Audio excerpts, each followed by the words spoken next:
जो अमन और इंसाफ माहौल है उसको हम बरकरार रख सकें। मैं आपको बताना जरूरी समझता हूं, बच्चों ठहर जाओ बेटा।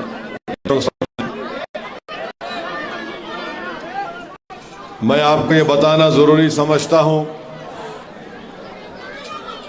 कि मजलिस ने, आप जानते हैं कि 9 असेंबली हल्के जात से अपने उम्मीदवारों को दिया है और मजलिस ने 110 तेलंगाना के असेंबली के हलकों को वहां से अपने कोई उम्मीदवार को नहीं खड़ा किया है। मजलिस का ये फैसला इसलिए लिया गया कि मजलिस ये चाहती है कि तेलंगाना में जो पिछले 9.5 साल से जो फसाद नहीं हुआ, कर्फ्यू नहीं लगा सिवाय भैंसा को 2 दिन को छोड़कर, उस अमन को और मजबूत किया जाए। मजलिस हैदराबाद में आप देखते होंगे कि पिछले महीने मिलादुन नबी का जुलूस था, उसी दिन गणेश का जुलूस भी था।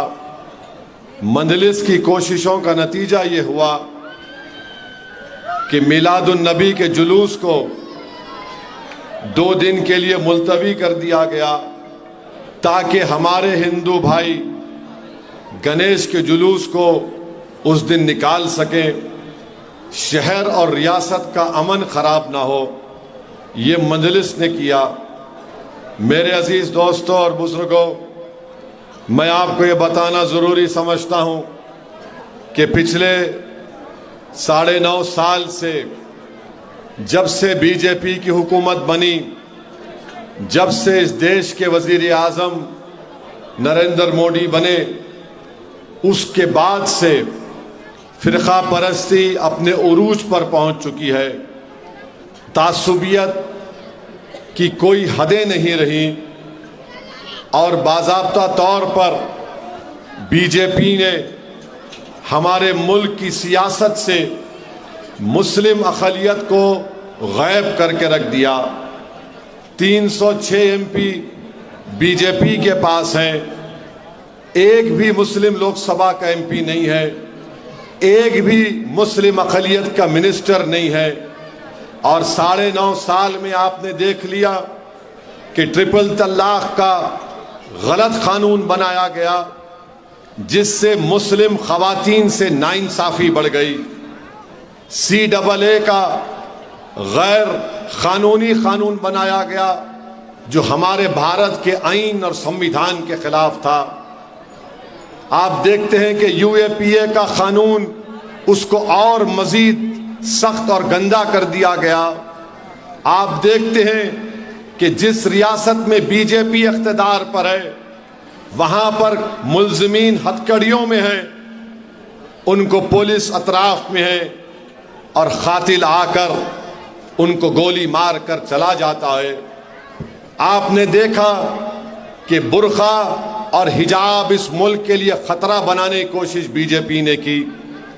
आपने देखा कि बुलडोजरों के जरिए बीवी के नाम पर घर है तो शौहर को नोटिस देकर घर को तोड़ दिया गया। आप और हमने देखा कि किस तरीके से धर्म संसद मुल्क में हुए और उन धर्म संसदों के जरिए खुली छूट दी गई उन लोगों को जिसमें धमकियां दी गई, असमत रेजी की धमकी दी गई, कत्लो गारतगिरी की धमकी दी गई। और फिर आप ये भी देखते हैं कि दुकानों को बंद कर दिया गया गोश्त के बीफ बैन के नाम पर।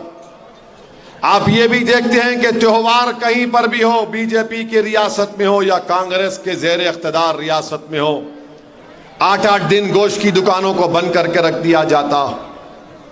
तालीम के मैदान में हमको पीछे छोड़ दिया गया। प्री मैट्रिक पोस्ट मैट्रिक की स्कॉलरशिप बीजेपी ने कम करके रख दी। मौलाना आजाद फाउंडेशन की स्कॉलरशिप खत्म होने के दहाने पर आ गई। अब आप, ये माहौल आपके सामने है, आप खुद फैसला कर लो। क्या तेलंगाना में किसी हमारी बेटी को रोका गया हिजाब पहनकर इम्तिहान लिखने से? क्या किसी गोश्त की दुकान को बंद करके रख दिया गया? क्या किसी की मॉब लिंचिंग हुई? क्या किसी को ले जाकर झूठे इल्जामात में जेल में सड़ने के लिए डाल दिया गया? मेरे भाई, ये इसलिए नहीं हुआ क्योंकि आप मुत्तहिद हैं और आपने मजलिस इत्तेहादुल मुस्लिमीन को अपनी मताए अजीज बनाकर मजलिस को आपने ताकतवर बनाया। बीजेपी लाख कोशिश कर ले, अमित शाह हैदराबाद को आए हैं, अब मोदी आएंगे। ये जो कोई भी हैदराबाद को पहुंचता है, चाहे राहुल पहुंचे या उनकी बहन पहुंचे, या जो कोई भी हैदराबाद पहुंचता है, उनको लगता है कि हैदराबाद पहुंचते ही पहले गाली असदुद्दीन और मजलिस इत्तेहादुल मुस्लिमीन को देना। अमित शाह हैदराबाद को पहुंचे,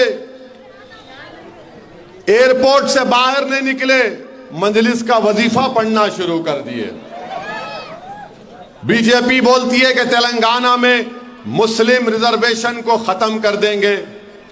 बीजेपी झूठ बोलती है। तेलंगाना और आंध्रा में मुस्लिम रिजर्वेशन मजहब की बुनियाद पर नहीं दिया जा रहा है, सिर्फ मुसलमानों को रिजर्वेशन मुसलमान की बुनियाद पर नहीं दिया जा रहा है, रिजर्वेशन दिया जा रहा है उनकी तालीमी समाजी बैकवर्डनेस की बुनियाद पर, हिंदुस्तान के आइन की आर्टिकल 15 की बुनियाद पर। PS कृष्णन साहब, इस मुल्क के मायनाज एंथ्रोपोलॉजिस्ट ने एक रिपोर्ट बनाई जो मुसलमानों में बैकवर्ड क्लासेस है उनको दे रहे हैं। बीजेपी क्यों मुखालिफ है? बीजेपी नहीं चाहती कि हमारे गरीब परिवार के खानदान के बच्चे डॉक्टर बने, इंजीनियर बने, RDO बने, DSP बने, MRO बने, टीचर बने, नर्सेस बने। कुछ नहीं चाहते लोग, ये चाहते हैं कि इनको ले जाकर पीछे फेंक दो। और फिर बीजेपी रिजर्वेशन के साथ साथ बीजेपी का तेलंगाना का सदर ये कहता है, अगर मुझे मौका मिला तो मैं बुलडोजरों से घर को तोड़ दूंगा। जनाब किशन रेड्डी साहब, भारत में अभी कानून बाकी है। आप किसी के घर को हाथ भी, बुलडोजर तो दूर की बात, घर की ईंट को भी हाथ लगाने नहीं देंगे हम आपको इंशाअल्लाह। ये बीजेपी का प्रोग्राम। अब कांग्रेस का प्रोग्राम क्या है? आपको मालूम हो गया? आपको मालूम RSS अन्ना कौन है? RSS अन्ना कौन है? नहीं सुनाई दे। RSS अन्ना कौन है? तो RSS अन्ना इसलिए हम उनको खूबसूरत नाम दिए, उन्होंने जो है अपनी जिंदगी का आगाज RSS से शुरू किए। चड्डी पहनकर कई बरसों तक लट फिराए। फिर RSS ने उनको कहा, बेटा किशन रेड्डी के साथ ABVP में चला जाओ। ABVP में चले गए। फिर RSS ने कहा, बेटा किशन रेड्डी कारवान से 1999 का इलेक्शन लड़ रहा है, तू जरा साथ दे दे। किशन रेड्डी अपनी जिंदगी का पहला इलेक्शन गैर जरूरी मजलिस के खिलाफ लड़े, चारों खाने चित होके हार गए। कारवान से सैयद सज्जाद उनको क्लीन बोल्ड कर दिया, हरा दिए। मैं अपनी आंखों से ये RSS अन्ना को गुड्डी मलकापुर और खिले गोलकुंडा में किशन रेड्डी के लिए काम करते देखा हूं। फिर RSS ने कहा तेलुगु देशम में चला जाओ। तेलुगु देशम में गए तो ऐसा साइकिल पे बैठे कि चंद्रबाबू नायडू साइकिल उठा के आंध्रा को चले गए। तो मोहन भगवत ने कहा अब तुम कांग्रेस में चले जाओ। कांग्रेस में चले गए। तो कांग्रेस का रिमोट कंट्रोल तेलंगाना का मोहन भगवत के हाथ में है और इसीलिए ये आरएसएस अन्ना असदुद्दीन ओवैसी की शेरवानी पे चले गए। ये असदुद्दीन ओवैसी की शेरवानी पर नहीं गए, ये आपके कपड़ों तक पहुंच चुके हैं। जो कोई कुर्ता पैजामा पहनता है आरएसएस अन्ना को उसमें असदुद्दीन ओवैसी नजर आता है। जिस किसी के सर पे टोपी और दाढ़ी है आरएसएस अन्ना को उससे तकलीफ और एलर्जी हो जाती है। ये मैं आपको बता रहा हूं। अगर आप तारीख का मुताला करेंगे तो जब हिटलर ने 60 लाख यहूदियों को जेल में डाल के मारा, गैस चेंबर में डालकर मारा, तो पहले हिटलर ने यहूदियों के कपड़ों पर हमला किया था। हिटलर ने यहूदियों के कपड़ों पर हमला किया और कहा ये कैसे यहूदी हैं, देखो कैसे कपड़े पहनते। उसके बाद यहूदियों के ऊपर गलत पिक्चरें बनाई गई। फिर तारीख में एक लफ्ज आता है क्रिस्टल नाक मोमेंट। उसके बाद फिर यहूदियों का कत्लेआम हुआ। तो आरएसएस अन्ना हिटलर की पहली सीढ़ी पर चढ़ चुके हैं। अब मेरी शेरवानी पर हमला नहीं हो रहा है, यह उन तमाम लोगों के कपड़ों पर हमला हो रहा है जो कुर्ता पैजामा और सर पर टोपी पहनते हैं। मैं आपको बाखबर कर रहा हूं, कल महबूब नगर में हमारे लोगों को हिमाकत करने का बड़ा शौक है। वो वीडियो देखे, आप देखे वीडियो। इस वास्ते बोलते कि इज्जत से रहना, अपनी इज्जत का फालूदा नहीं करना। अब बड़ा शौक चमचागिरी करने का, ऐसा उससे मिल रहे लेके टोपी पे ना उन्हें निकाल के ढकल दिया है। अब वहां से मेरे को फोन करे, 10 मिनट में फोन आया मेरे को, ऐसा कर दिया साहब। मिला मैं इतने दिन से क्या बोल रहा हूं? नहीं आप सही बोले, बहुत खराब आदमी है, हमारी बेइज्जती कर दिया, टोपी निकाल दिया उन्हें। अरे मेला मियाँ, उन्हें सालों चड्डी पहन के लट फिराया, उसको टोपी पसंद नहीं आती। अच्छा और एक बात याद होगा, मोदी भी टोपी नहीं पहने थे, याद है? याद है? वहां भी को हिमाकत करा, इनको पिराने गया, उन्होंने बोले नहीं, नो टोपी। मेरे भाई, ये इनकी तारीख है, ये इनकी पहचान है। अब कांग्रेस पार्टी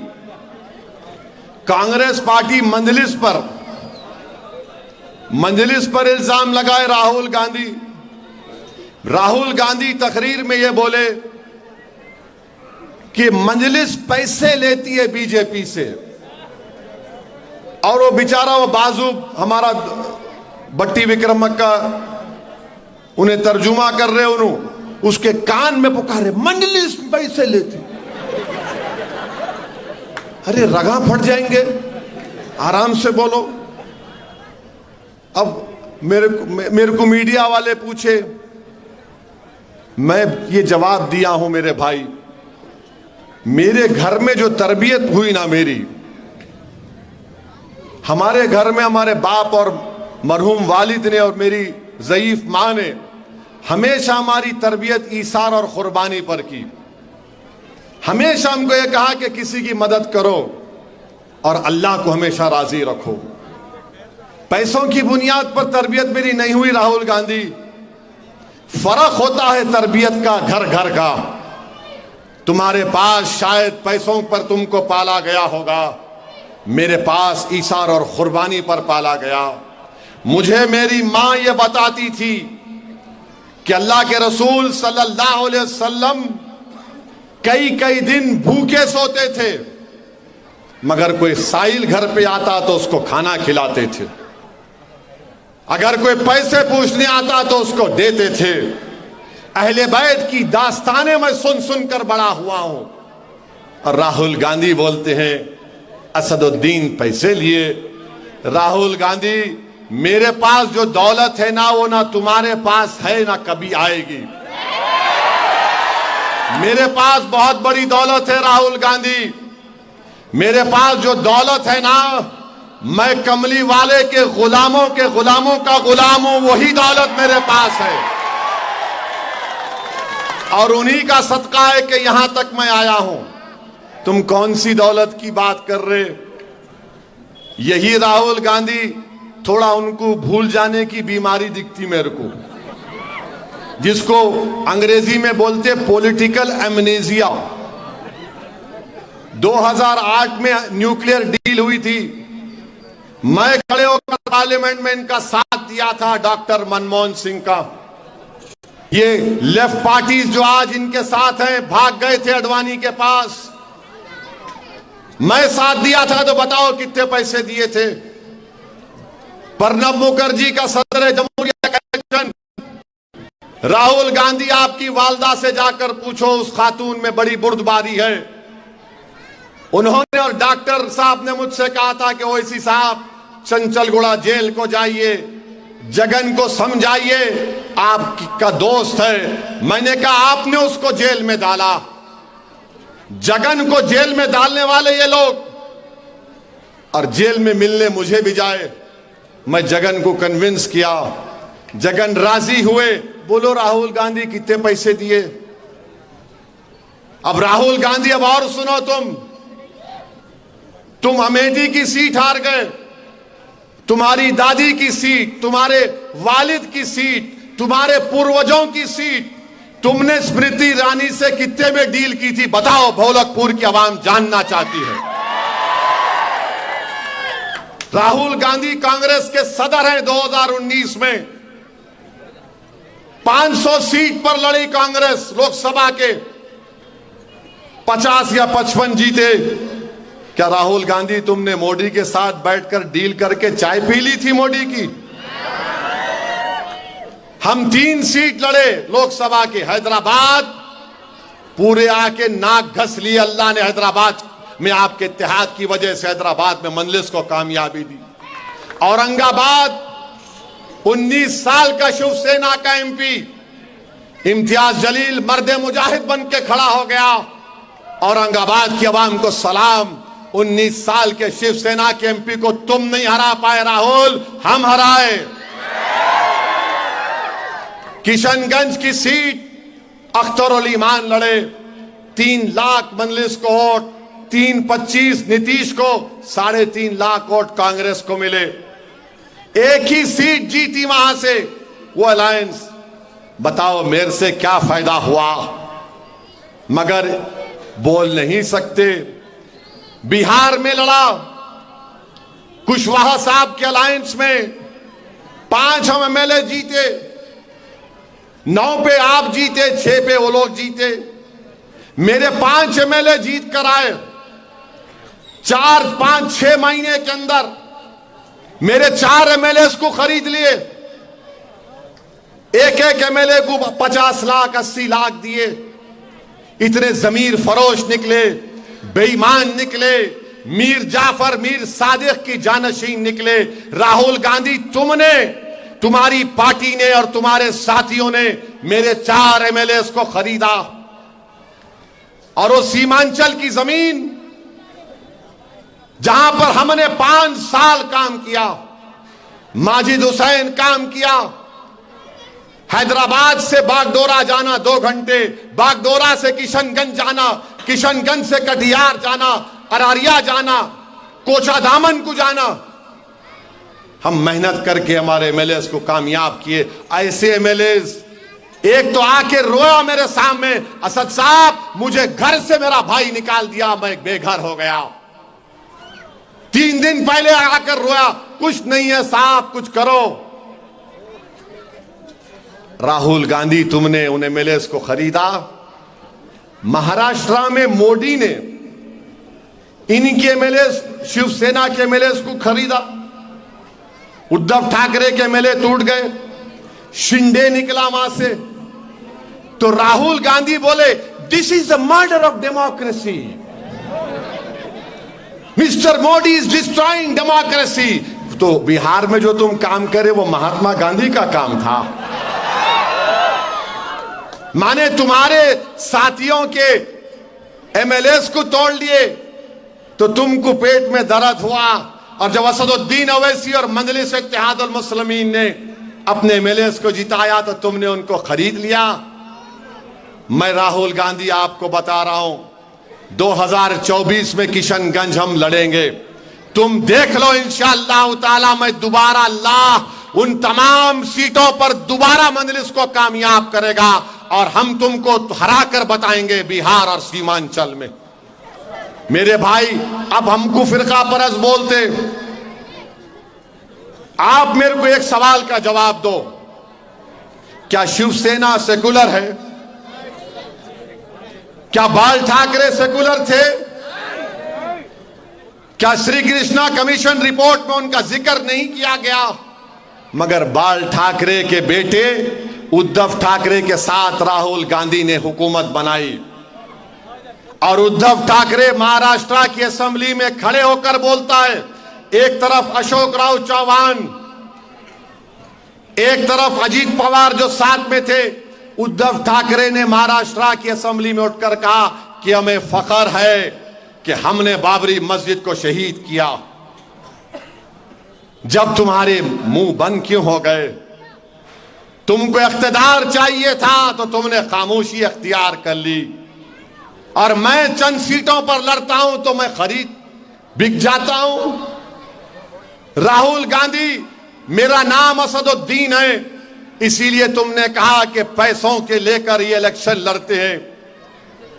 मेरे अजीज दोस्तों और बुजुर्गों, ये कांग्रेस की मिसाल आपके सामने रख रहा हूं। बाबरी मस्जिद जब शहीद की गई, बल्कि बाबरी मस्जिद में जब मूर्तियां रखी गई थी, जीबी पंत इनके चीफ मिनिस्टर थे, और कमलनाथ ने बयान दिया कि राजीव गांधी ने बाबरी मस्जिद के ताले खोल दिए। मैंने कहा ये बात, कमलनाथ ने कहा। बोलो राहुल गांधी। बल्कि मैं तो मीडिया से कहा कि जनवरी में जब मोदी जाएंगे तो मोदी को दिल बड़ा करना चाहिए, और अपने साथ राहुल को भी साथ लेकर जाना चाहिए।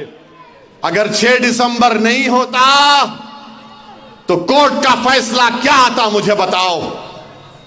ताले अगर नहीं खोले जाते तो कोर्ट का फैसला क्या आता मुझे बताओ।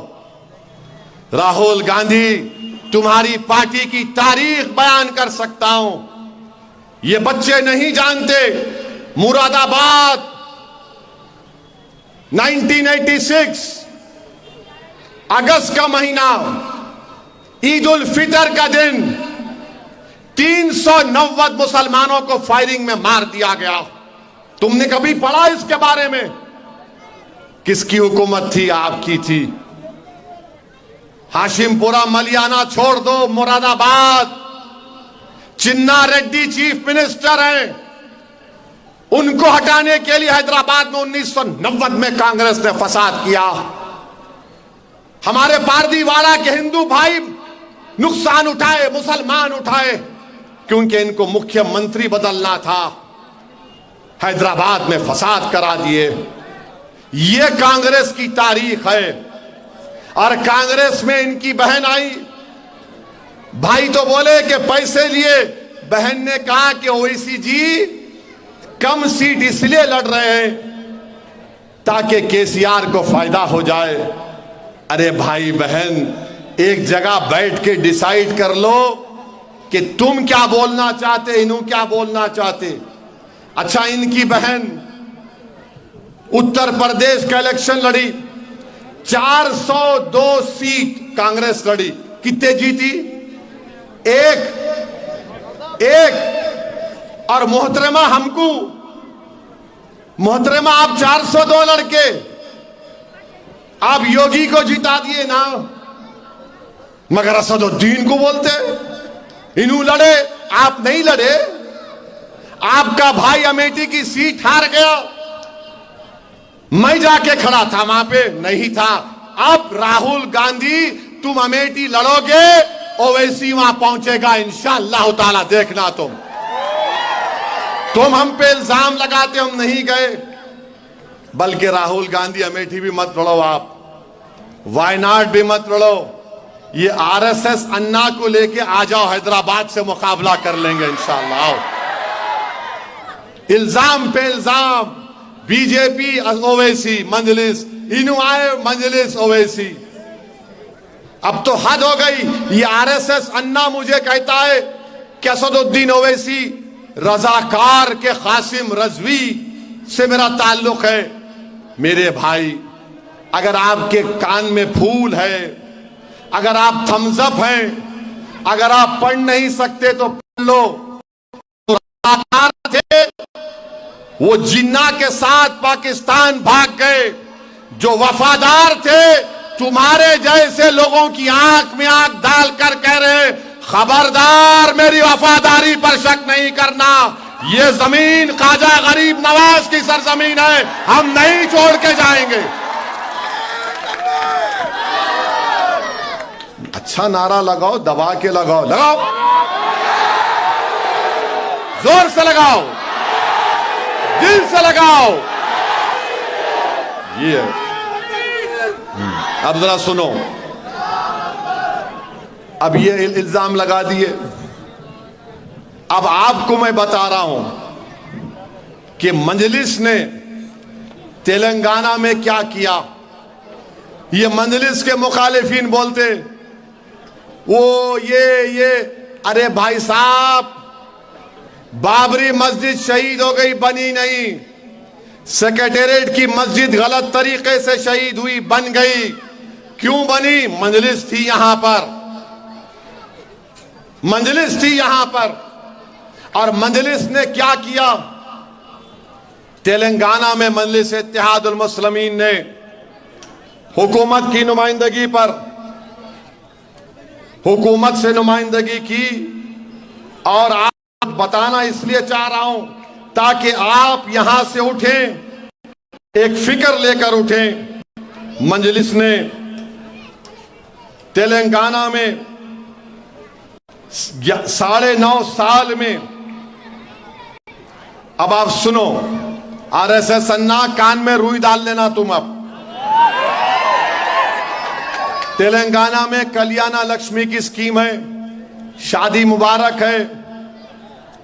ये दोनों स्कीम में तेलंगाना में 13,01,000 लोगों को मिला, जिसमें मुस्लिम अकलियत को कितना मिला? 2,76,225। परसेंटेज का 21.23। ये मजलिस ने किया। SC, ST, BC, minority overseas scholarship जो अकबरुद्दीन ओवैसी ने CM को बोली थी, वो शुरू की गई। उसमें मुस्लिम अकलियत के जो बच्चे 2 साल का मास्टर्स का कोर्स लंदन, अमेरिका की, ऑस्ट्रेलिया की यूनिवर्सिटी में कर रहे हैं, कितने? 6,821। कितने पैसे दिए गए? कितने बच्चों को मिला? माइनॉरिटी का हिस्सा क्या है उसमें? उसमें 47.26 है। क्या गुनाह किए हम, बताओ आप? फिर रेजिडेंशियल स्कूल पूरे तेलंगाना में 1022 है। मुस्लिम अकलियत के कितने? 205। परसेंटेज क्या है? 20.5। कितने रेजिडेंशियल स्कूल हैं पूरे तेलंगाना में? स्टूडेंट कितने हैं उसमें? 6,22,000। कितने मुस्लिम अकलियत के बच्चे 6 क्लास से 12th क्लास तक पढ़ रहे हैं? 1,31,000। परसेंटेज क्या है? 21.06। टोटल बजट जो SC, ST, BC माइनॉरिटीज का 91,000 करोड़ है। कितना है? 91,000 करोड़। और उसमें अकलियतों का हिस्सा 13.18। आसरा पेंशन पूरे तेलंगाना में 44,12,310। माइनॉरिटीज को कितना मिला? 4,93,000। क्या परसेंटेज है? थोड़ा कम है, 11.20। व्हाइट रेशन कार्ड तेलंगाना में कितने? 90,44,810।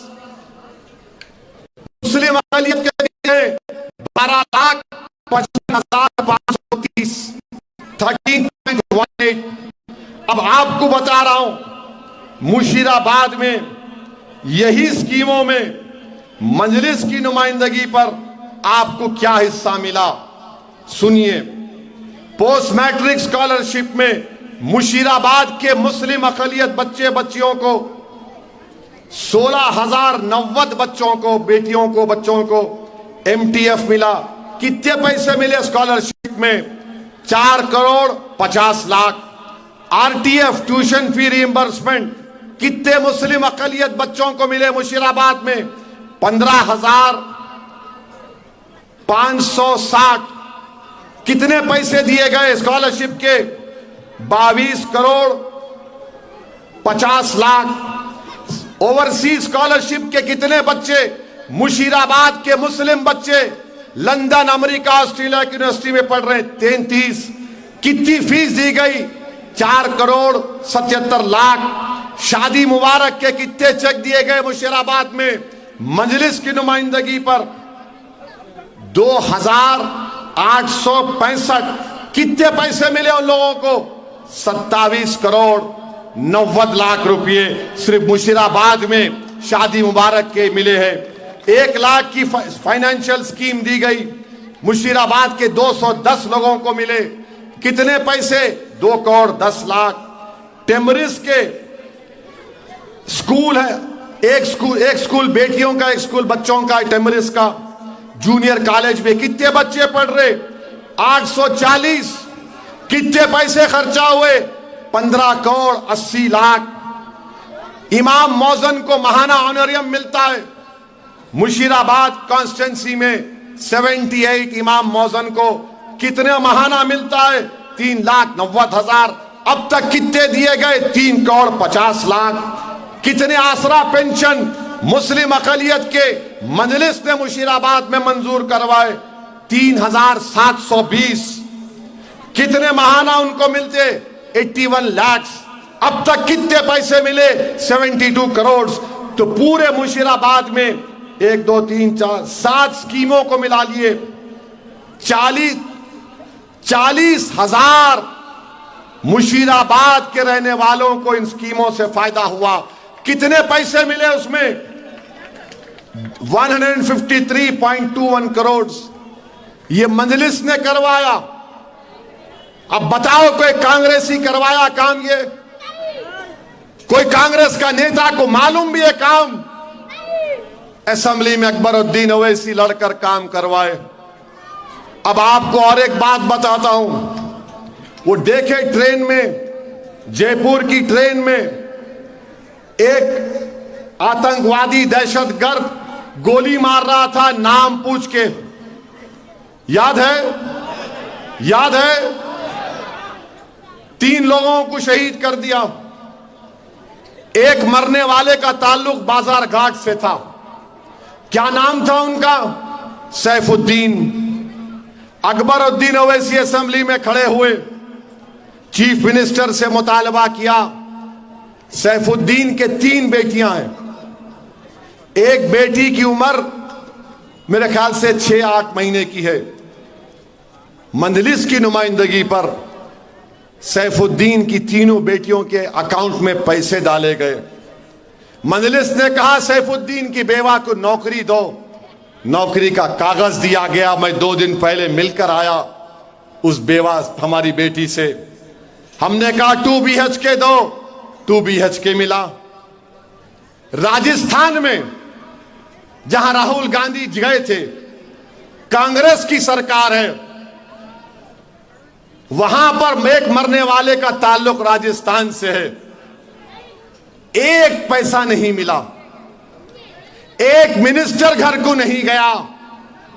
जब ये 3 लोग मारे गए, मैंने जाफर हुसैन मेराज को बोला जाओ बंबई जाओ, मुंबई जाओ, जाकर लाश को लेकर आओ। राजस्थान में तुम्हारी सरकार थी ना राहुल, तुम 1 पैसा नहीं दे सकते? मजलिस को गाली देते हो। अरे हां, हम गुनाहगार हैं मेरे दोस्त। दुनिया के बदतरीन लोगों में शुमार ओवैसी का होता है। मगर हमने गरीब बेवा की मदद तो की, यतीमों के लिए काम किया। तुम्हारी सरकार थी, राजस्थान में तुमने एक पैसा नहीं दिया। जुनैद नसीर को जिंदा जला दिया गया, राजस्थान में गाटमी का मुकाम से किडनैप करके लेके चले गए। सबसे पहले मैं गया हैदराबाद से निकलकर। आपको मालूम, मरने वालों को वहां की राजस्थान की कांग्रेस की हुकूमत ने 15 लाख का ऐलान किया। कितने पैसे आज तक दिए? 5 लाख। मैं नसीर के घर में गया था, नसीर के घर में गया तो बताए गए ये नसीर के भाई की 6 औलाद है और नसीर की 5। मैंने कहा नसीर का भाई कहां है? बोले वो नीम पागल है, 11 बच्चों की जिम्मेदारी नसीर पर थी। अब बोलो, आप गाली दो मुझे। अब मैं ये काम करता हूं तो इनको तकलीफ हो जाती है। इनकी सरकार है ना। जाना था राहुल गांधी, अरे बोलना था कि ट्रेन में जिसको मारा गया उसको भी पैसे दो। नहीं जाएंगे। हम मरेंगे तो नहीं जाएंगे, हम जला दिए जाएंगे तो नहीं जाएंगे, हमारी मस्जिदों को बर्बाद किया जाएगा तो नहीं जाएंगे। मगर जब इलेक्शन आएगा तो ओवैसी पैसे लेता है। इलेक्शन आएगा तो बोलेंगे ये बिका हुआ है। मेरे भाई, जो आपकी लड़ाई जमात 65 साल से लड़ रही है, बताओ इन लोगों को, बताइए आपके क्या बात है कि मजलिस से दुश्मनी क्यों, मजलिस से नफरत क्यों? इसलिए कि मजलिस को आज हमारे बुजुर्गों ने इस मुकाम पर खड़ा किया। 2 MP हैं मजलिस के, और अल्लाह के फजलो करम से ये 2 MP जब पार्लियामेंट में खड़े हो जाते तो बीजेपी के 300 MP की दिलों की धड़कन बढ़ जाती कि अब ये क्या बोलने वाले हैं। किसने CAA के कानून को मोदी के सामने फाड़ कर फेंक दिया? वो मजलिस थी। किसने ट्रिपल तलाक के कानून की धज्जियां उड़ाई? वो मजलिस थी। आज राहुल गांधी तेलंगाना के इलेक्शन में आकर इस तरह की बकवास करते हैं, मजलिस पर इल्जाम लगाते हैं। मेरे भाई याद रखो, बुजुर्ग से मेरी बात से मुत्तफिक होंगे, जब कभी भी कांग्रेस इख्तिदार में रहती है फसाद होता है, फसाद होता है। हिंदू मुस्लिम के झगड़े होते हैं। चिन्ना रेड्डी को हटाया 1990 में और फसाद करवाया।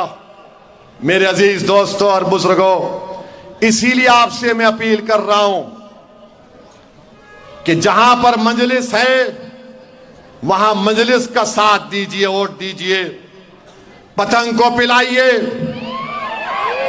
और पिलाना भी ऐसा न ऐसा शादी में से डाल के हाथ पे से। और जहां पे मजलिस नहीं है वहां पे वहां पे वहां पे वहां पे वहां पे मामू का साथ दीजिए। और आसान तरीका है समझाने का।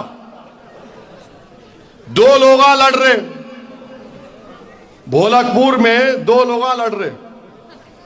आपको मालूम ये दोनों लड़ने वाले मेरे ताल्लुक से अच्छी सोच नहीं रखते। आपको मालूम इन्हों लड़के मेरे पीछे पड़ने वाले हैं। आप बोलते हैं भाई इन्हें कब लड़ाई खत्म होती कि मेरे पीछे पड़ता रहे, इन्हें पीछे पड़ता। तो असदुद्दीन ओवैसी मंदिर के क्या बोले? कोई नहीं पड़ता प्यारे, मामू को छोड़ेंगे मैदान में, तीनों को लड़ाओ। तो 3 लड़ना। जब 3 लड़ेंगे आप इत्मीनान से बैठिए, आराम से बैठिए।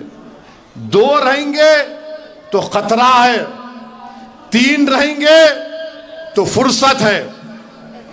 मैं 2 बीवियों की 3 बीवियों की नहीं बात कर रहा हूं, कहीं गलत नहीं लेना। मैं बोल रहा हूं 2 कांग्रेस बीजेपी है, तीसरा मामू। ये तीनों मसरूफ रहते एक दूसरे के। अब इन दो लड़ते लड़ते इन देख रहे, वो इसी को देखना है, इसको देख लेंगे अपन, मत लड़ रहे। मामू क्या बोलते हैं, असद भाई जरा बैठो मैं संभालता हूं इनको। हकीकत है, जिस रियासत में कांग्रेस बीजेपी है वहां पर बीजेपी ताकतवर है। जहां पर तीसरी पार्टी है वहां पर दोनों परेशान रहते हैं।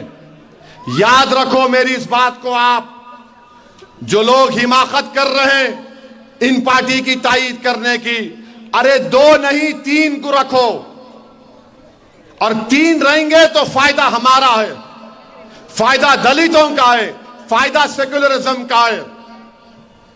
दो रहेंगे तो पैरों के फुटबॉल बना देंगे हमारे को। इन्हों डराएंगे मोदी, कपड़ों से पहचानो,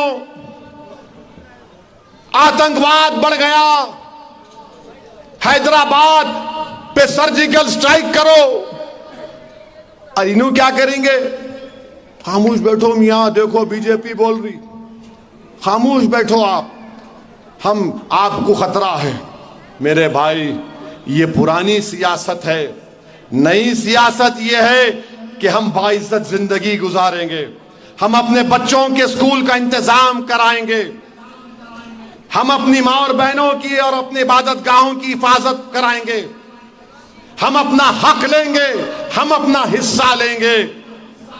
ये हमारी कोशिश है।